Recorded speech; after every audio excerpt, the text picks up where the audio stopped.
rumah yang mewah, yang bagus, dibawa pulang oleh dia. Nah, kecuali ya hanya selembar kain kafan kalau kita meninggal, beberapa helai kapas yang menjadi teman kita.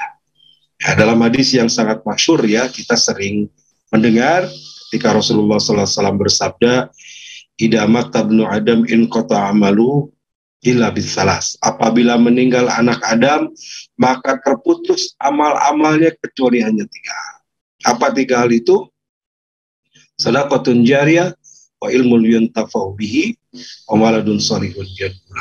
Ilmu yang mengalir, sedekah yang mengalir, nah itulah dia dengan wakaf. Ilmu yuntafa'u bihi, ilmu yang bermanfaat, wa waladun shalihun yad'u, dan anak saleh yang akan mendoakannya. Jadi kalau kita punya harta itu diwakafkan, itulah yang mengalir jadi kebaikan bagi kita. Sebagai pengantar, kita akan dialog dengan Pak Cep Mahdi Hidayat yang sudah hadir di tengah-tengah kita. Assalamualaikum Pak Cep. Waalaikumsalam Ustaz. Alhamdulillah sehat ya Pak Cep. Alhamdulillah sehat. Alhamdulillah. Baik, ini mengenai wakaf ya, sebelum nanti kita mengupas tentang BWI dan lebih luas lagi seperti apa perwakapan di negeri kita ini. Mungkin bisa ditambahkan nih seperti apa Pak Cep keutamaan wakaf ini di dalam Islam. Silakan. Ya, bismillahirrahmanirrahim.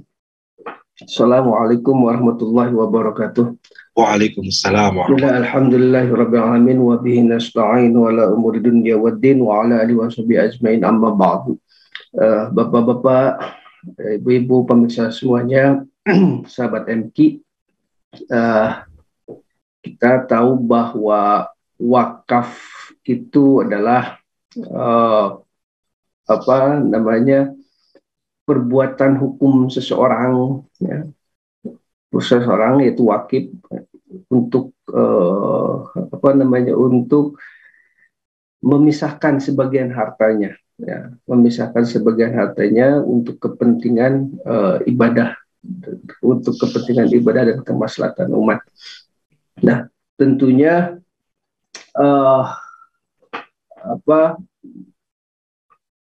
keutamaan daripada berwakaf ini ya tentunya bekal kita nanti di akhirat nanti, di alam yang kekalnya nanti. Bisa dijadikan bahwa wakaf itu sebagai padung atau apa ya? Kalau itu nisan, batu nisan kedua, batu nisan. Jadi ketika kita meninggal nanti di akhir di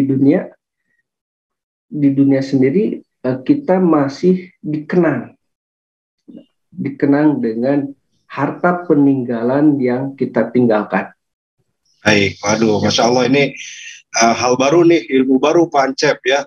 Ya. Jadi disilahkan seperti padung ya, padung itu bahasa Sunda, bahasa Indonesianya seperti nisan ya, batu nisan ya, kenang-kenangan kita setelah wafat itu Pak Cep ya. Kenang-kenangan setelah wafat itu ya tentunya ini kan menjadi amal buat kita nanti. Amal nanti kita di yaumul akhir gitu. Baik, Masya Allah. Oke, saya tambahkan lagi Pak Cep nih, menarik ya. Jadi dalam istilah kita, wakaf ini amalan cerdas ya. Jadi wakafnya sekali, mengeluarkannya sekali, pahalanya terus menerus, kebaikannya mengalir terus ya, seperti tadi. Nisan ini ya udah, yang meninggalnya udah sekian puluh tahun yang lalu, nisannya masih bisa dilihat, masih bisa didatangi oleh ahli warisnya. Wakaf mungkin jauh lebih itu ya, walaupun nisannya hilang gitu, atau mungkin meninggalnya tidak ketahuan, tapi amalnya terus mengalir sepanjang hidup kita. Begitu Pak Cep ya? Ya. Jadi amal ya lanjut, silakan Pak Cep, silakan. Jadi itu jadi memang kita sebagai manusia yang eh, tentunya terbatas oleh umur ya, terbatas oleh umur ya, kita paling eh, tinggi atau paling maksimal umur kita ya 80 mungkin kalau kita melihat Rasulullah sampai 63, artinya terbatas. Tetapi kalau harta kekayaan kita ya kita infakkan, kita wakafkan itu tentunya akan mengalahkan umur kita.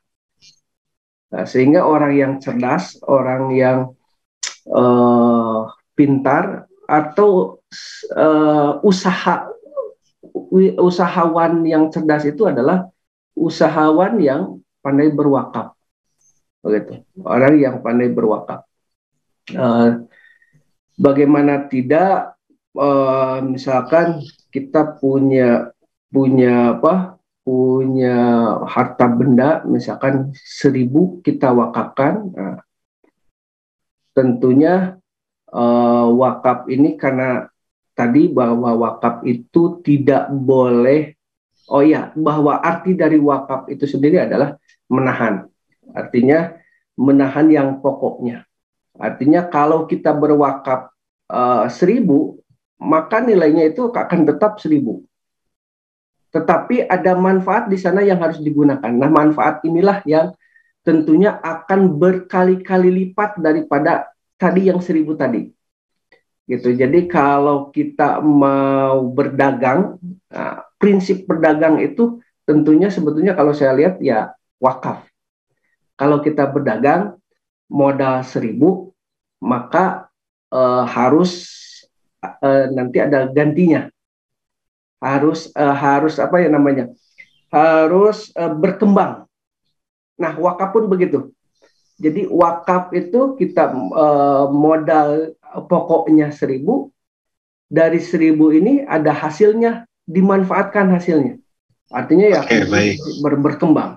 Jadi kalau kita mau menjadi seorang pedagang sejati, ya itulah berwakaf, berdagang dengan Allah, gitu.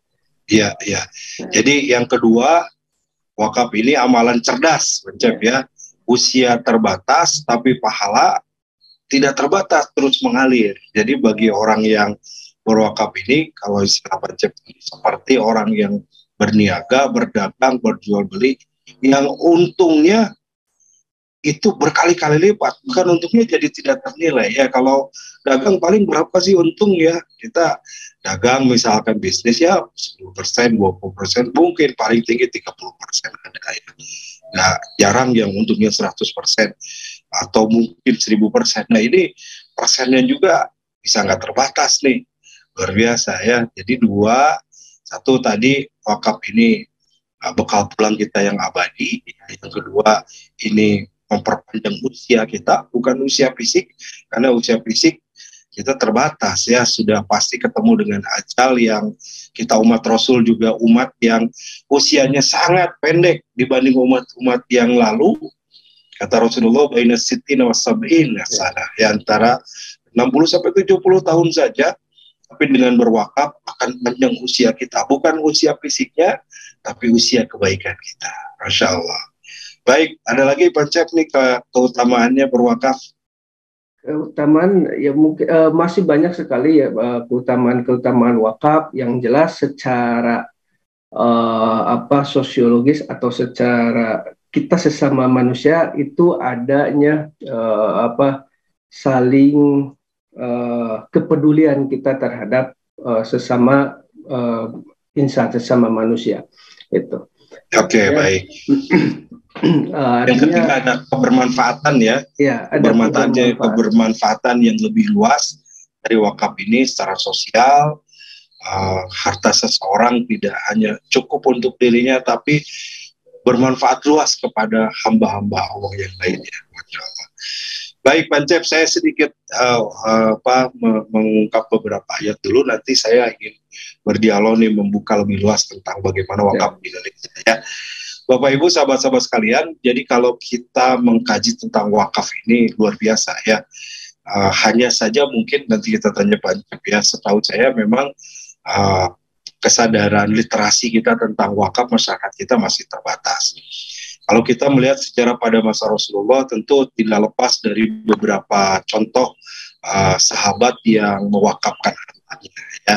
Satu misalkan yang terkenal adalah wakafnya Umar bin Khattab ya, di Khaybar, ketika Umar dapat sebidang tanah dan tanah itu tanah yang terbaik itu di Khaybar, maka Umar bertanya kepada Rasulullah, "Ya Rasul, bagaimana agar ini menjadi harta bagi saya selamanya? Kan ini harta yang baik, harta yang bagus, saya tidak ingin dimiliki oleh orang lain." Maka Rasulullah SAW bersabda, "Habasta aslaha wa tasaddaqta biha." Engkau tahan asalnya, nah tadi kata Pancep, kata wakaf itu adalah pokok begitu ya, tahan pokoknya, asalnya artinya wakafkan tanahnya, wa tasaddaqta biha, dan sedekahkan hasilnya. Nah, ini tadi ada unsur sosial, di mana manfaatnya lebih luas kepada umat dengan berwakaf ini. Atau kita kenal dalam sejarah misalkan wakafnya Abu Thalhah ya, seorang sahabat Rasulullah SAW yang begitu fenomenal ketika ayat Al-Quran turun, surat Ali Imran ayat 92, "Lan tanalul birra hatta tunfiqu mimma tuhibbun." Tidak akan sampai kepada kalian kebaikan. Albir ini kebaikan yang terus-menerus ya. Kebaikan yang mengalir begitu. Hatta tunfiqu mimma tuhibbun, sehingga engkau sehingga engkau menginfakkan harta yang paling kau sukai, yang paling kau cintai. Nah, ketika mendengar ini, Abu Thalhah punya banyak harta, tapi yang paling dia cintai adalah kebun Buraiha. Kebun Buraiha itu kebun yang berada tepat di depan Masjid Nabawi. Ya, alhamdulillah di sini hadir juga Bapak Ibu, saya undang para jemaah umroh ya yang baru pulang kemarin nih Pak Cep ya, yang baru pulang, yang dua hari yang lalu, ada yang 3 hari yang lalu begitu. Masih merasakan suasana Madinah. Di Madinah itu di tengah-tengah Masjid Nabawi, sekarang posisinya dulu di depan Masjid Nabawi ada kebun Buraiha yang ada sumurnya yang segar, sehingga Rasulullah pun kadang mampir dan meminum dari sumur itu ya. Dan ketika Rasul menurunkan ayat tidak sampai jadi kebaikan kecuali menginfakkan harta yang paling disukai, maka Abu Thalhah menginfakkan atau mewakafkan kebun yang dia sukai. Tapi Rasulullah mengatakan, "Bahdaka malun robihun." Ini harta yang menguntungkan. Ini harta yang menguntungkan. Kenapa menguntungkan? Nah, tadi disampaikan oleh Pancep, ini adalah harta yang menjadi bekal pulang kita, nisan kita yang mengalir pahalanya. Kedua, amalan cerdas, usia terbatas. Abu Thalhah sudah meninggal 14-15 abad yang lalu, sampai hari ini pahalanya terus mengalir sama dia. Sekarang kebun itu sudah menjadi pelebaran Masjid Nabawi, sehingga sekarang dipakai sholat oleh ribuan jutaan kaum muslimin setiap hari ya. Dipakai sujud, dipakai ruku, dipakai ngaji, dipakai zikir. Luar biasa, pahalanya terus mengalir. Nah, ini contoh ya dari para sahabat. Kita pun banyak contoh dalam kehidupan kita, para tabi'in, orang-orang soleh yang mereka begitu ingin hartanya abadi, kekal abadi, dan melalui wakaf ini. Baik Pancep, mungkin kita akan sedikit menukik ke negeri kita ya, di Indonesia. Ini ada BWI, mungkin bisa dijelaskan BWI ini apa? Kalau saya istilahnya ingatnya tuh BMW gitu ya. Oh, BWI ini beda ya. Kalau BMW mobil ya, waktu saya bujangan mau motor BMW itu ya. Bebek merah warnanya gitu ya. Itu motor tahun 70, Honda 70. Udah nggak ada. Udah kuno BMW dulu, bebek merah warna. Sekarang ada BWI. Mungkin bisa dijelaskan terkait BWI ini, Pancep, silakan. Ya, bismillahirrahmanirrahim. Ya, terkait BWI, sebetulnya BWI ini lahir karena adanya undang-undang wakaf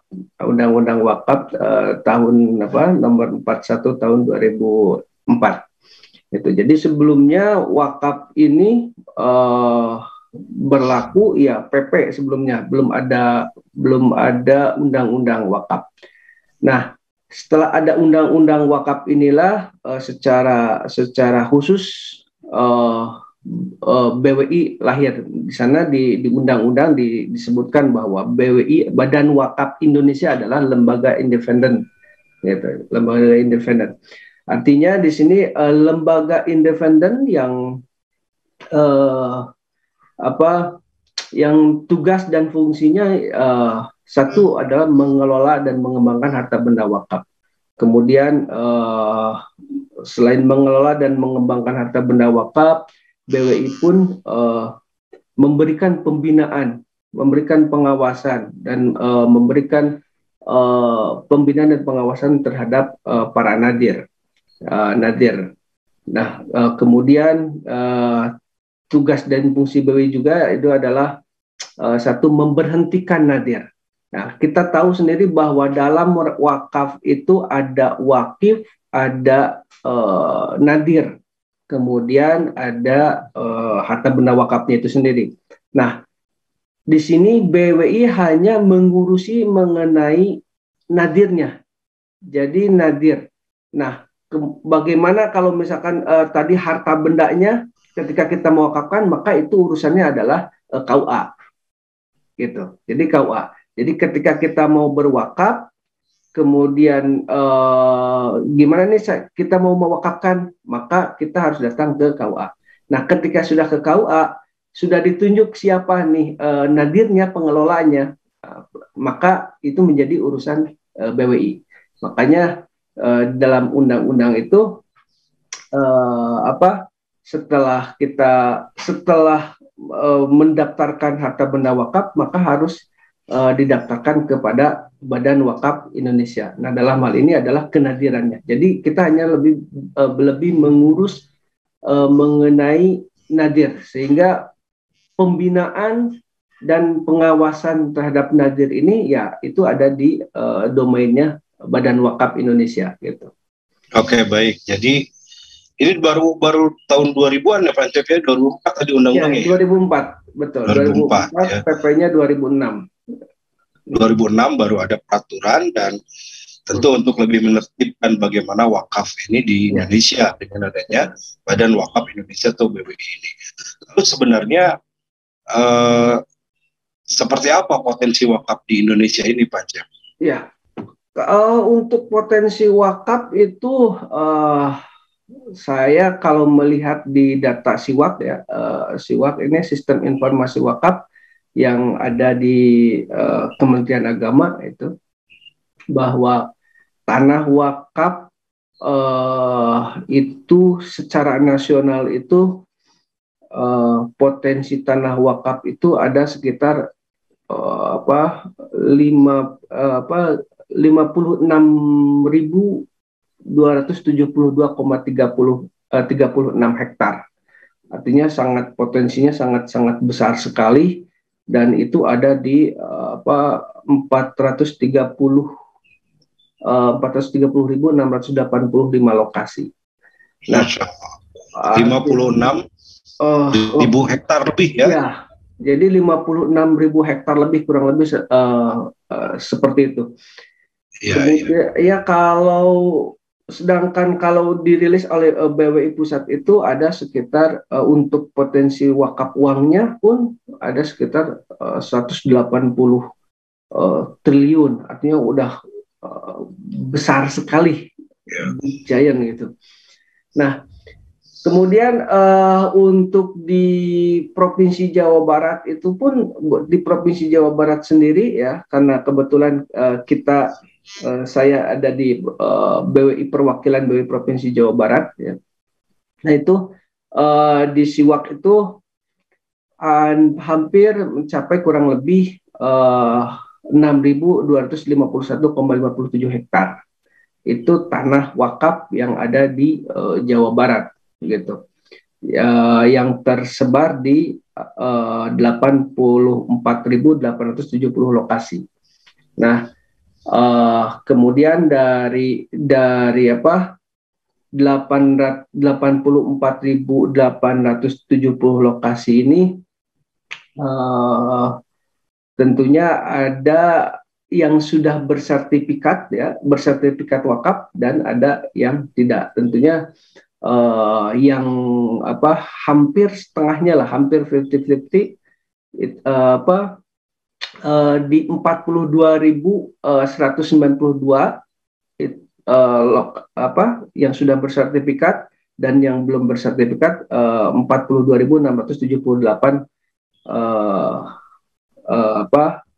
lokasi yang belum bersertifikat, atau sekitar 2.483,54 hektar itu yang sudah bersertifikat, dan yang belum bersertifikat wakaf itu sekitar 3.768,03 hektar. Nah, ya. Masih banyak yang belum bersertifikat nih Pak Cep ya. Ya, begitu. Jadi yang belum bersertifikat ini tentunya sangat berpotensi terhadap masalah. Oke, jadi adanya BWI ini juga memagari secara hukum supaya di depan tidak ada masalah ya secara legal formal. Karena kan secara syariat jelas nih, dari syariat hubungannya jual beli dengan Allah. Ketika seorang sudah wakaf tadi habas ta'aslaha, dia sudah menahan hartanya, lalu kemudian ini bagaimana secara legal formal, karena betul bisa jadi orang tuanya mewakafkan tapi ahli warisnya tidak tahu atau ahli warisnya tidak mau, sementara tidak ada dokumen yang legal yang bisa menunjukkan, ini cenderung adanya masalah ya. Betul. Ya. Mungkin dari pengalaman Pak Cep ada nggak kasus-kasus yang itu justru terjadi seperti itu ya, seperti tadi jadi masalah di kemudian harinya begitu? Ya, sebetulnya banyak sekali masalah-masalah tentang wakaf, khususnya biasanya masalah-masalah wakaf yang memang belum secara administrasi belum teradministrasikan. Tentunya biasanya administrasi di sini ya tadi tidak tercatat. Misalnya dulu orang tua kita mewakafkan itu ya tadi karena orang tua itu merasa bahwa mewakafkan itu dia untuk akhirat, jadi sehingga dari segi keamanannya kurang diperhatikan gitu.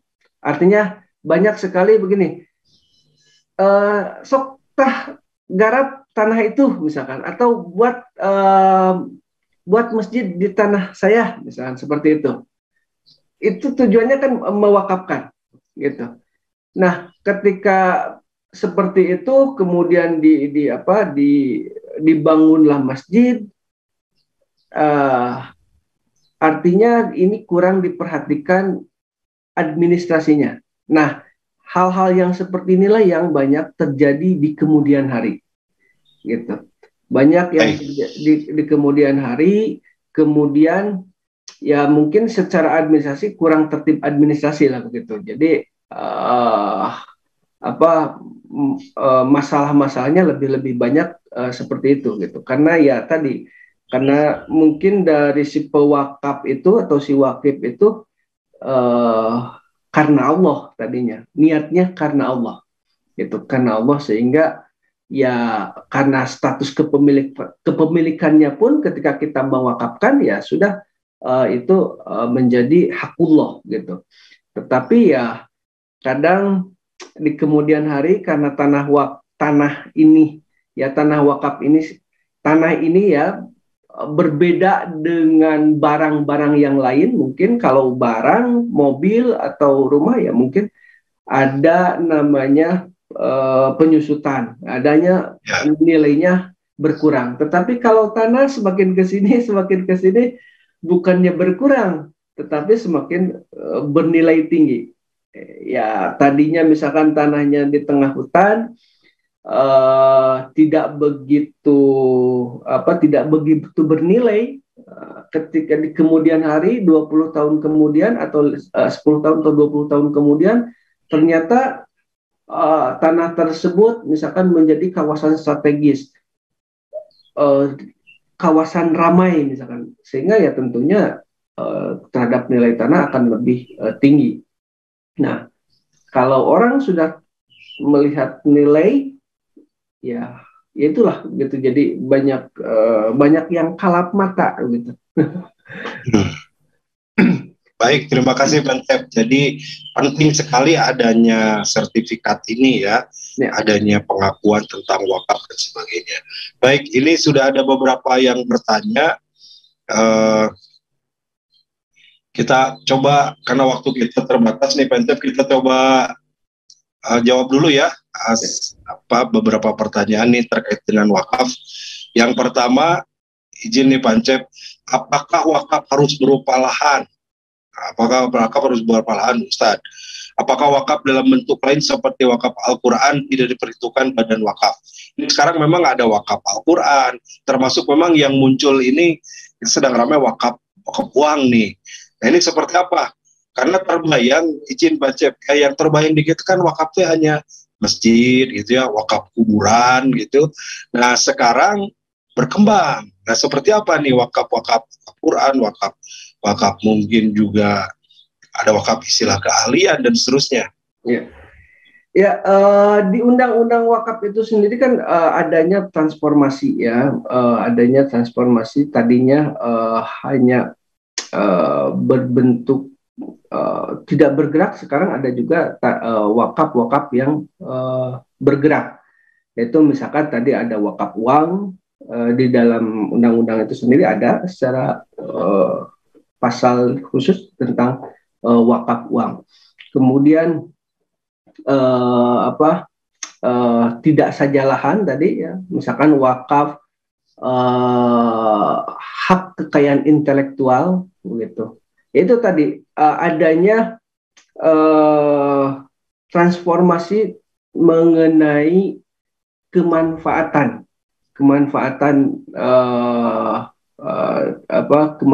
dari suatu barang atau ada nilainya gitu.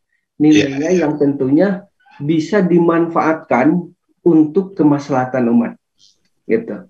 Ya artinya misalkan tadi adanya wakaf Al-Quran misalkan, adanya wakaf Al-Quran. Nah, cuman tentunya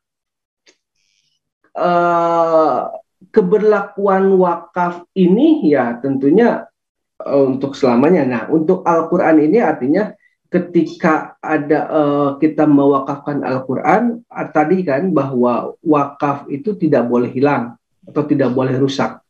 Makanya tentunya kita harus mencari supaya Al-Quran itu tidak rusak atau tidak hilang, begitu. Tentunya wakaf Al-Quran ini adalah mushafnya. Makanya yang diperlukan itu adalah justru pemeliharaan terhadap mushaf Al-Qurannya itu sendiri, gitu. Bagaimana? Nah itu. Gitu. Baik, terima kasih Mbak Cep. Jadi Bapak Ibu, sahabat-sahabat sekalian, ini lebih kepada transformasi ya, yang memang kalau kita melihat kepada zaman Rasul, dasar dari habasta aslah itu tanah gitu ya, ke sebidang tanah, kemudian kebun seperti kebunnya Utsman bin Affan dan seterusnya. Tapi berkembang sekarang wakaf bisa jadi Quran ya, bisa dari Al-Quran juga wakaf itu gimana nanti Qurannya rusak dan seterusnya. Tentu saja pahalanya tetap tidak akan hilang ya. Bayangkan kalau kita mewakafkan Quran, setiap huruf jadi kebaikan. Setiap yang menghafal Quran ngalir kepada yang wakaf. Jadi ini upaya bagaimana kita memperoleh amal soleh kebaikan yang abadi tadi ya. Tapi tentu saja kalau pertanyaannya seperti yang disampaikan oleh Pak Isnu ya, tidak mesti pakai sertifikat nampaknya Pak Ancep ya. Kalau pakai sertifikat kan untuk tanah gitu. Wakaf Quran pakai sertifikat, Qurannya berapa wakafnya? Satu mushaf begitu ya. Ini nampaknya tidak usah, karena saya yakin tidak akan ada yang menggugat. Misalkan keluarganya, oh itu bapak saya wakaf Quran, mau diminta lagi nggak akan menggugat. Tapi kalau tanah kan peluangnya besar. Seperti sampaikan Pak Ancep tadi, nilainya justru makin naik. Ya, kalau barang lain bisa jadi ada penyusutan.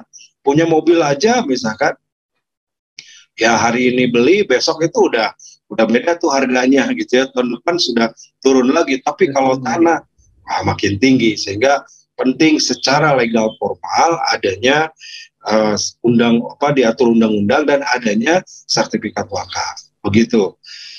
Baik, Bapak Ibu, kita lanjutkan ya. Pak Ancep, dilanjutkan pertanyaan berikutnya.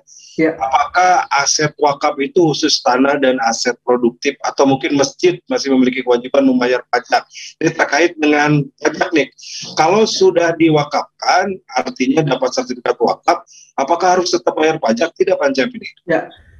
Kalau melihat di undang-undang kalau nggak salah ya, undang-undang tentang pajak dan bumi bangunan terhadap sarana sosial itu tidak dikenakan pajak, termasuk wakaf, gitu. Jadi termasuk wakaf masjid itu tidak kena pajak, gitu. Makanya perlunya administrasi ini, pengadministrasian inilah yang perlu diperhatikan, sehingga ketika ini sudah bersertifikat wakaf, sudah keterangan wakaf, ya sebaiknya dilaporkan atau dilaporkan mungkin ke Dirjen Pajak atau itu bahwa tanah tersebut adalah tanah wakaf, gitu. Jadi terbebas daripada pajak, gitu.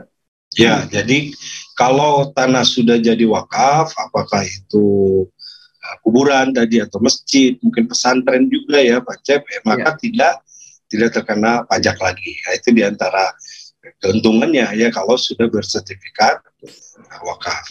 Lalu kalau mengurusnya seperti apa Pak Cep ini? Misalkan nih ada masjid ya di sekitar rumah Bapak Ibu, sahabat-sahabat semua, ini belum bersertifikat wakaf, ingin menjadi sertifikat wakaf. Ini proses pengurusannya seperti apa?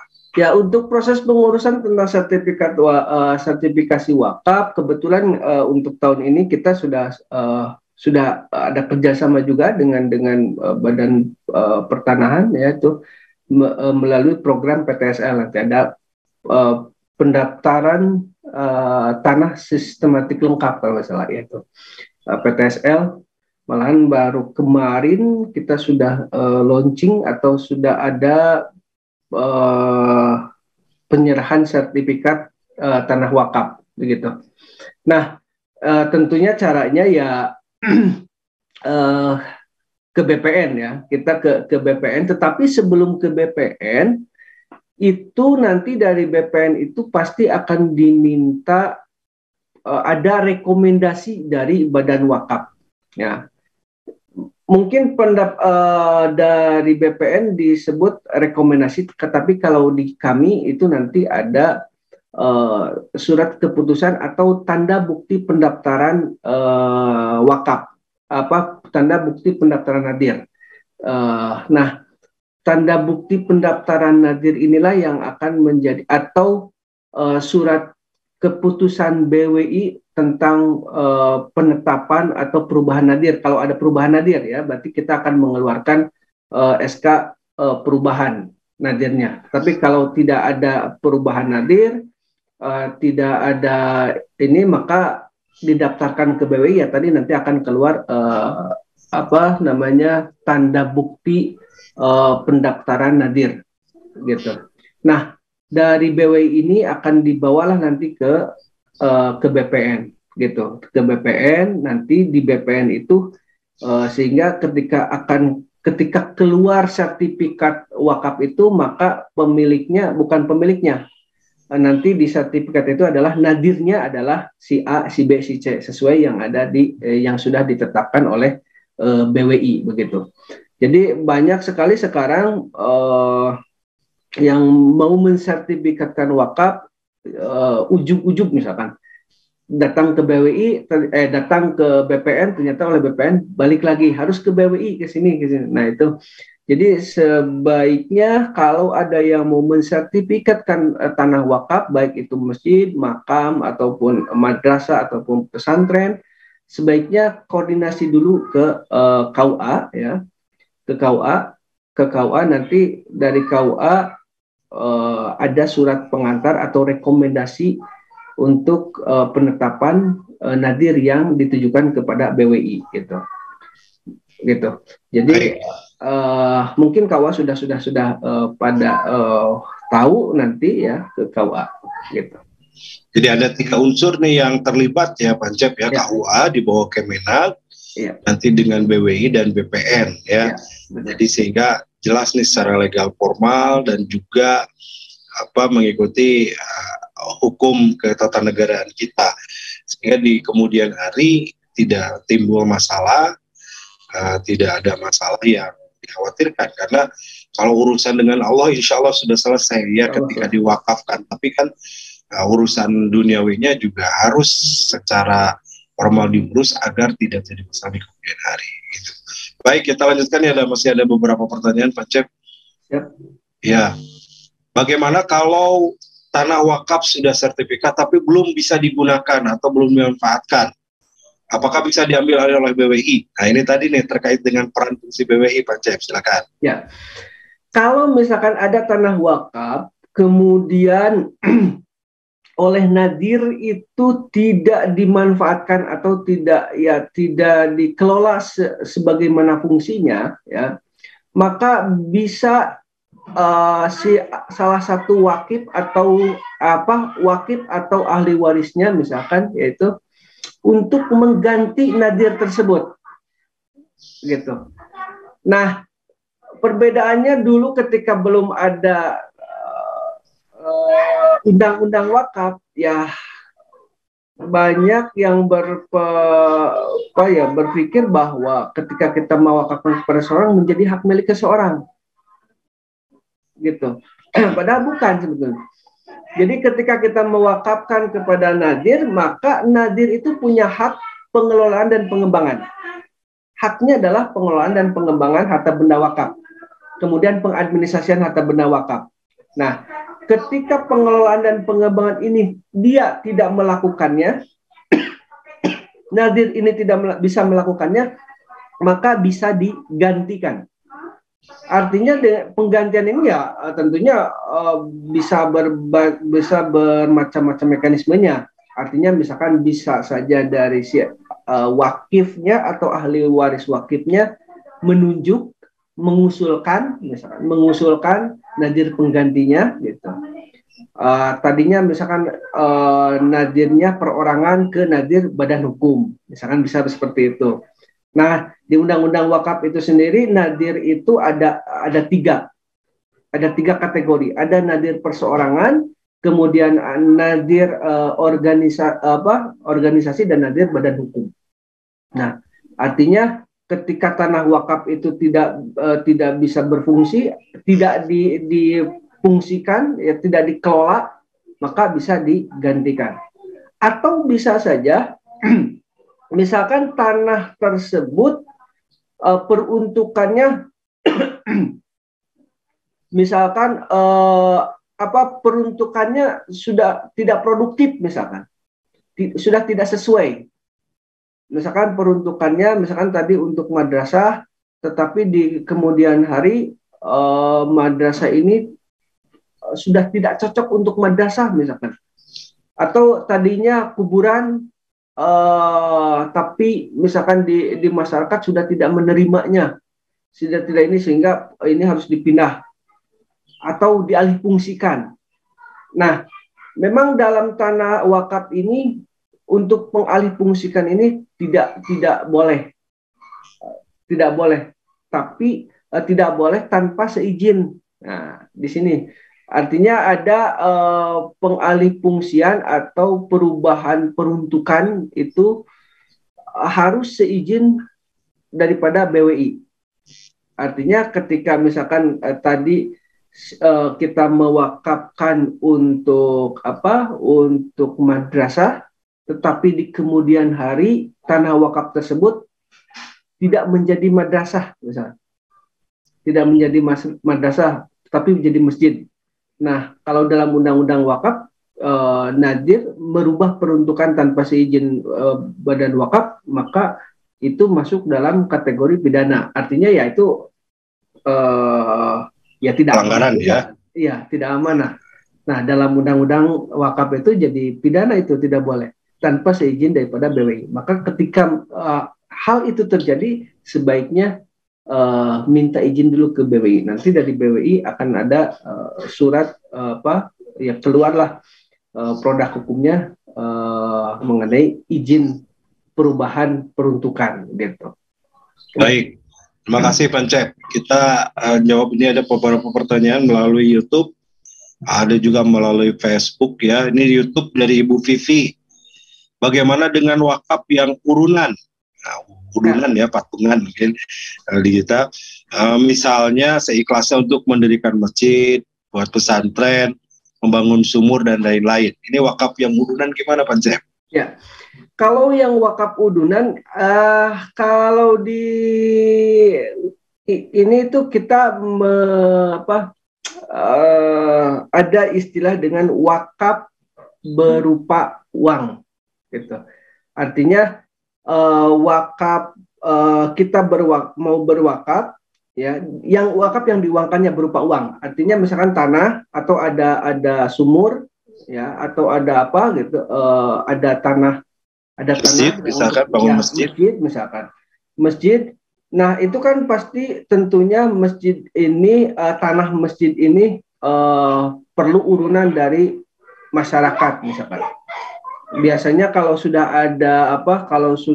ada panitianya itu misalkan masjid misalkan 100 meter dengan harga misalkan 100 juta, sehingga di split semuanya misalkan sehingga keluarlah misalkan satu orang 1 juta misalkan. Nah itu boleh ya seperti itu ya. Ya, itu bisa. Nah, wakaf yang diuangkan, wakaf berupa uang gitu. Wakaf uang untuk dijual, yang untuk dibelikan terhadap tanah tersebut begitu. Iya. Jadi gitu Bu Vivi ya, melalui YouTube bisa Bu urunan ya. Insya Allah sampai pahalanya kepada Allah. Jadi ikut 1 meter, 2 meter tetap wakaf. Tapi yang jadi masalah biasanya begini. Ya. Biasanya seperti gini masalahnya. Terus bagaimana Pak mewakaf mengadministrasikannya? Nah itu yang jadi masalah biasanya. Ya biasanya, nah inilah tentunya perlu kecerdasan daripada si panitia tersebut, gitu.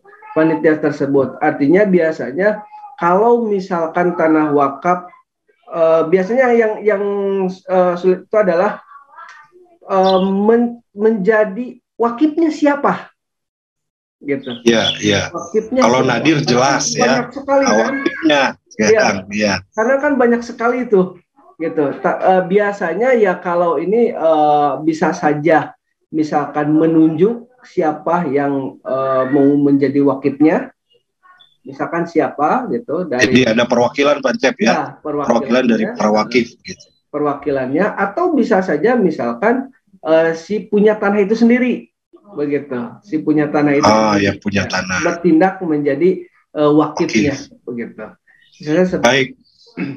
Baik, ini nampaknya pertanyaan terakhir karena waktu kita terbatas, Pancep. Ini terakhir dari YouTube ya, maaf dari IG. Dari IG Pak Triparyono, gimana kalau wakaf tanah dan jadi rebutan sertifikatnya oleh lembaga atau instansi tertentu karena mewakili anggota instansi tersebut. Jadi mungkin kalau ada sengketa nih, seperti apa penyelesaiannya dan apa peran BWI di sini, Pancep? Ya, tentunya tadi kalau sebetulnya itu akan terlihat di AIW, Akta Ikrar Wakaf. Nah, akan kelihatan di sana Akta Ikrar Wakaf itu ketika si wakif itu mewakafkan kepada nadir itu akan kelihatan kepada siapa? Apakah kepada perseorangan atau kepada badan hukum? Gitu. Artinya kalau melihat ya al-aslu qawiyun, yang asal lebih kuat. Lihat dulu di AIW-nya. Di AIW-nya beserta dengan surat pengesahan nadirnya yang dari KUA. Begitu. Nah, itulah yang akan menjadi nadirnya, gitu. Masya Allah. Baik. Terima kasih Pancep, waktu kita hanya 1 menit lagi nih kurang lebih ya. Dan terima kasih Bapak Ibu sahabat-sahabat yang sudah bergabung, mohon maaf mungkin kalau belum bisa dijawab semuanya. Insya Allah sesi-sesi tentang wakaf ini juga akan kita senantiasa upayakan ya di kajian fikih wakaf nanti dan seterusnya. Mudah-mudahan ini memberikan pelajaran edukasi buat kita, karena memang seperti sampaikan Pak Cep tadi, potensinya sangat besar ya. Di Jawa Barat saja begitu luas, belum lagi seluruh nasional, apalagi hanya literasi kita, edukasi kita tentang wakaf ini nampaknya perlu terus ditingkatkan Pak Cep ya. Bapak Ibu dan sahabat-sahabat sekalian, mungkin Pak Cep sebelum ditutup nih ada pesan terakhir bagi para pemirsa yang menyimak live di MKTV, MKFM melalui IG, Facebook dan yang lainnya. Silakan Pak Cep sebelum ditutup. Ya, terima kasih. Pesan terakhir, gunakanlah harta kekayaan kita untuk berwakaf, karena dengan berwakaf sebetulnya hakikatnya harta kekayaan kita itu tidak akan berkurang, dan harta kekayaan itu akan menjadi penolong kita nanti di yaumul akhir. Jangan sampai selagi kita berlapang maka berwakaflah. Ingat bahwa yang harus diwakafkan itu tadi dalam Al-Quran itu dikatakan al-hub. Hub itu adalah kecintaan. Jadi apa yang kita cintai, itulah apa yang terbaik. Jadi kekayaan yang terbaik, kepunyaan kita yang terbaik, gitu. Hub, gitu. Jadi kita berwakaf dengan yang terbaik. Terima kasih. Assalamualaikum warahmatullahi wabarakatuh. Waalaikumsalam warahmatullahi wabarakatuh. Terima kasih Pak Cep Mahdi Hidayat, Sekretaris Umum dari Badan Wakaf Indonesia Provinsi Jawa Barat. Alhamdulillah, semoga jadi ilmu dan wasiat bagi kita semua ya Bapak Ibu. Poinnya mari ya, kita mulai berniat untuk berwakaf ya, karena berarti kita mempersiapkan bekal pulang kita, mempersiapkan harta kita menjadi harta yang mengalir, yang terus pahalanya kita dapatkan sekalipun nanti kita sudah wafat. Termasuk Bapak Ibu yang kita punya orang tua, kakek nenek yang sudah wafat, juga kita bisa berwakaf buat almarhum, buat yang sudah wafat, pahalanya mengalir kepada kubur mereka. Darut Tauhid juga ada Darut Tauhid Peduli yang sampai hari ini insya Allah mengelola sebagai nazir wakaf Yayasan Darut Tauhid. Ada beberapa program wakaf yang Bapak Ibu silahkan bisa diakses melalui Darut Tauhid Peduli ya. Demikian, semoga bermanfaat. Terima kasih sekali lagi Pak Cep. Terima kasih Bapak Ibu yang sudah bergabung. Hari ini juga ada ini maaf ya iklan. Silakan bagi yang akan nyimak di MKTV, di YouTube, di Facebook juga ada program DSMI ya, Dai Sahabat Muda Indonesia, mulai jam 8. Bisa ditayangkan, ada tausiah juga dari guru kita Agim, dan ini bagaimana kita juga sedang mengembangkan para dai muda itu ya, para remaja belajar berdakwah yang diselenggarakan oleh MKTV dan juga Sekolah Tinggi Agama Islam STI Darut Tauhid. Terima kasih. Aku qouli hadza wa astaghfirullah wa lakum. Assalamualaikum warahmatullahi wabarakatuh. Assalamualaikum. Izinlah. Mohon Pak Cep. Ketua Yayasan Indonesia Mengaji menyampaikan 65% dari jumlah penduduk Indonesia beragama Islam tidak bisa membaca Al-Quran. Assalamualaikum warahmatullahi wabarakatuh. Data lewat Republika, 147,5 juta umat Islam di Indonesia belum bisa membaca Al-Quran atau buta huruf Quran. Departemen Agama mencanangkan minimal 5 juta mushaf diperlukan di Indonesia ini setiap 1 tahun. Dan DT Peduli sebagai tahap awal mencetak 20.000 mushaf untuk diwakafkan kepada masyarakat di pelosok negeri, karena banyak masjid yang sudah rusak Qur'annya atau tidak punya Qur'an, dan ini ladang amal bagi kita semua. Ayo sahabat-sahabatku sekalian, kita menjadi orang yang berada di barisan paling awal dalam berwakaf mushaf Al-Quran untuk negeri bersama DT Peduli. Assalamualaikum warahmatullahi wabarakatuh.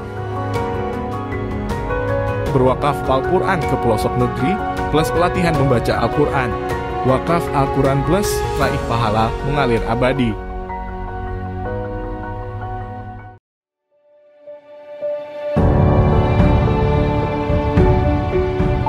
Saudaraku sekalian, ini adalah kawasan Eko Pesantren 2 di daerah Parompong. Masya Allah, luasnya 4,6 hektar dan di sini akan segera dibangun masjid dan pesantren.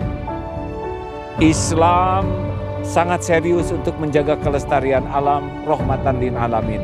Dan mudah-mudahan menjadi ladang amal bagi siapapun yang memang merindukan membangun masjid, membangun lembaga pendidikan. Inilah kesempatan untuk beramal.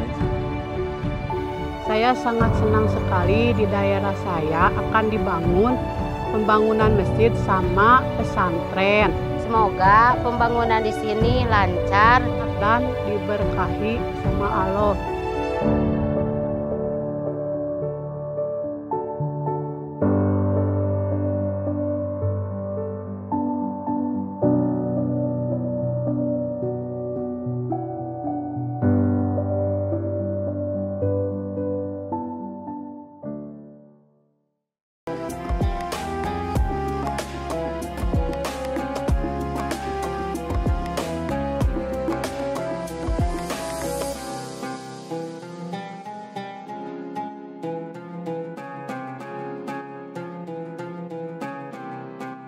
Jangan lupa, saya bilang sekalian, terus berlangganan di Darut Tauhid Official.